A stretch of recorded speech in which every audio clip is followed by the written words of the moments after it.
Hi, this is the Ms.FitVegan podcast, episode 56. It's almost 2 o'clock in the morning. I am not supposed to be up right now. I really want to be sleeping by like 10 o'clock, and I'm really struggling with that. I don't know why. I think it might be part of my design. I really like to stay up late, and I'm trying to break the habit, but anyway, that's not what this podcast is about. This episode, I would like to encourage you to do something. So for many years now, I have had a folder in my photos of my phone, and it's called I Am Blessed. And actually, Brendan Burchard advised us. I was at an event, and he was speaking there, and he said to make the folder say I am great. And I had that there for a while, but I didn't really like it. Sorry. So I changed it to I am blessed. And every time I get a nice comment, or somebody texts me something really nice, or I get like a really amazing email, I will take a screenshot and I will put it in that folder. And then when I'm feeling down, I will look at it and it will just make my heart smile. And so if you've ever sent me anything nice, it's probably in that folder. And I have so many amazing things to read in there. And it really helps me. It really, really helps, because a lot of the time, and I have something else I want to tell you guys to do too, but I recommend you do it. A lot of the times I just feel like such a failure. You have no idea. And it's really heavy. Hold on, I want to shut the light off. Hold on one second. Sorry. Well, my phone is plugged in, so I had to get up to do that. Sorry. So basically,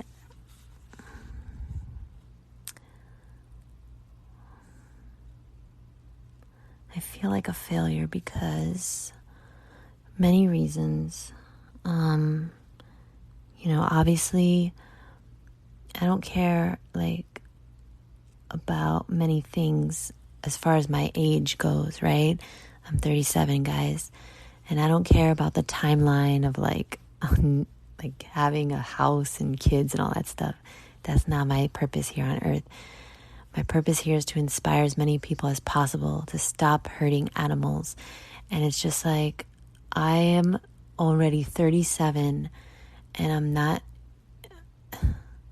it's like I'm literally just starting here, to have some traction online. And it's like, what have I been doing my entire life? I mean, yeah, I've been working in the real world, making money, paying bills, blah, blah, blah. But it's like, I should be so much further along, and I don't want to shit on myself. And I don't want to compare, because, comparison is the thief of the joy.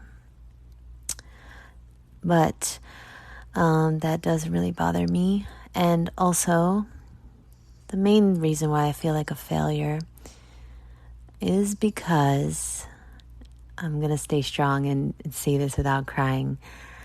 Well, I know it's not my fault. I know it's not. But I can't be certain. But I think it's possible that if I wasn't working, I was away from home for a week to open up 2 raw vegan food and beverage establishments in the Hamptons. Okay, so I was in charge of opening up all the stores for this company, Juice Press. and teaching all the employees how to make the smoothies and the juices and talk to customers and, do everything. And if I wasn't in the Hamptons opening up these stores, it's possible that my sister wouldn't have died, because let me tell you,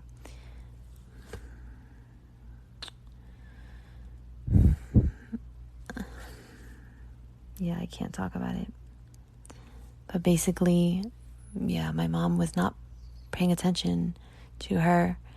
And my mom just is not mentally equipped, she's not mentally equipped to have children. And just anybody can have children. You got to take a motherfucking test, two tests to drive a goddamn fucking car. You got to get your permit and your license. But anybody can fuck someone and have a fucking child. What in the actual fuck? Anyway, so yeah, I definitely, and I know if you're listening to this and we're friends in real life, I know. I know it's not my fault, but you can't tell me how to feel. Okay? And, I just feel like a failure, because maybe she could have still been here. I was always working. I never did anything besides work and work. I also remember her last birthday, and this really makes me upset, and I can't do anything about it. I can't go back, and I just want to inspire you guys to please tell the people you love that you really love them.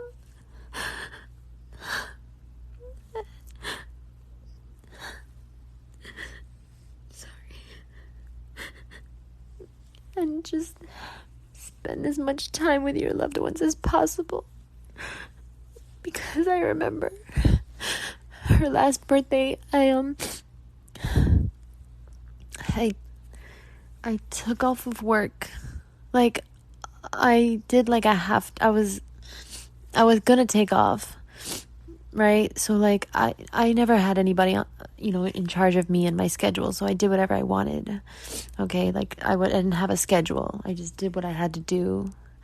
And so, I was like, you know what? I'm not going to go in today. I'm not going to go in because it's her birthday. So I remember, I was preparing everything and buying all this stuff. And I went really far to get her like the most amazing vegan pizza and cake and everything. And we were starting her birthday party, and I like decorated the house like crazy. I think I probably spent like $1,000, seriously, on like all the balloons and gifts and everything. I always like made every birthday and holiday for her as special as possible, And so, okay, basically, during her birthday, I don't know why, but my boss called, and I don't know why, but he wanted me to be at the meeting. There was like some type of last minute meeting, and I told him, I was like, oh, actually, I wasn't gonna come in today. I'm not in the city. I'm home, working from home. And he's like, yeah, no, I really want you here. And I had to drop everything and go. And I know for a fact, like,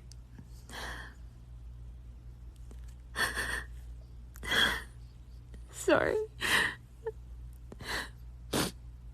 The worst part is that, like, I got to the meeting and they didn't even need me there. Like, there was no reason for me to be there. Sorry. My boss just wanted me there. There was no reason. The meeting had nothing to do with me. It had nothing to do with the training department. And it just really bothers me. I don't know what the point of this podcast is. I'm sorry, guys. I'm sorry. Let me just get back to the point. Okay, so this is so weird. Anyway, just please don't do anything that you're gonna regret, because I really I had a split second. I remember I had a split second where I was like, you know what? I think I'm not gonna go. I think I'm gonna tell him no. But I didn't do it. I went. It was the wrong decision. Because once I left, dude, it was not a party anymore. My mom and the nurse and stuff, they don't know how to make it fun for my sister, anyway, I'm really upset about that still. And, okay, just please try to listen to your intuition. Try to listen to your instincts. Try. And that's why I want to encourage you to sit quietly every day, even for just a minute, and try to hear. Ask your body, ask your instinct, what do I need to know? Try to get into a really good relationship with yourself, because you'll know the right decision. But if you're not quiet enough, if you're constantly busy and doing stuff, running around, consuming content, never being alone, never spending time alone, just in silence without your phone, you're not going to be able to make that right decision. I can't go back, but I truly know that I made the wrong decision. Anyway, the other thing I wanted to tell you, and then I'm going to end it. I should be sleeping. This is crazy.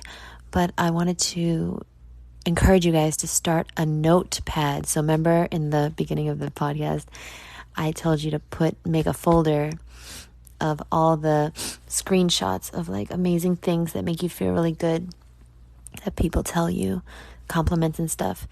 Well, excuse me. So I started doing that in my notepad on my phone. So the note app. And I started putting compliments. So I have a notepad that says compliments. Why do I keep saying notepad? Is that the name of the app? It's just notes, right? Yeah, it's just notes. So I have one that says compliments, and I started this with my vegan support group on Monday, and it's so amazing. I've been trying to fill it out as much as possible, and I just opened it just now, and it's amazing to read. If anybody tells you a compliment, either through text or online or in person, put it in the... Sorry, I'm tired. Why am I recording when I'm so tired? Okay. Put it in there and open it up every once in a while, and you're gonna feel so good. Oh my gosh. Jen, if you're listening, I'm reading your compliment right now, and it makes my heart feel things. Because usually it doesn't. Yeah, it's really interesting to feel emotions. They're interesting. I went pretty much my entire life not feeling things, and it really served me, because when you go through some, not so fun things in childhood, and I'm sure you can relate, detachment is so helpful and really saves your life. Because if you felt everything that you went through, then it would be pretty impossible, pretty hard to live. And so I don't want to knock not feeling things sometimes, because it's really hard to be fully alive and aware and not numb. Most people are numbing themselves, and I am not. And I'm really proud of myself, because is hard, you know? Most people are numbing themselves with food, okay? Alcohol, weed, cigarettes, drugs, lots of things, right? So anyway, if you're like me and you're out there and you're living life fully present and not using anything to numb the pain of being a human, I'm proud of you. I mean, listen, no judgment if you are. It's fucking hard as fuck to be alive sometimes. And I'm proud of you whether you are or you aren't, because you're doing your best, and that's all you need to do. All right? You just need to do your best, and you're doing the best you can with the tools you have. And I'm proud of you. And okay, I want to say more, but I can't stop yawning. Love you. Night.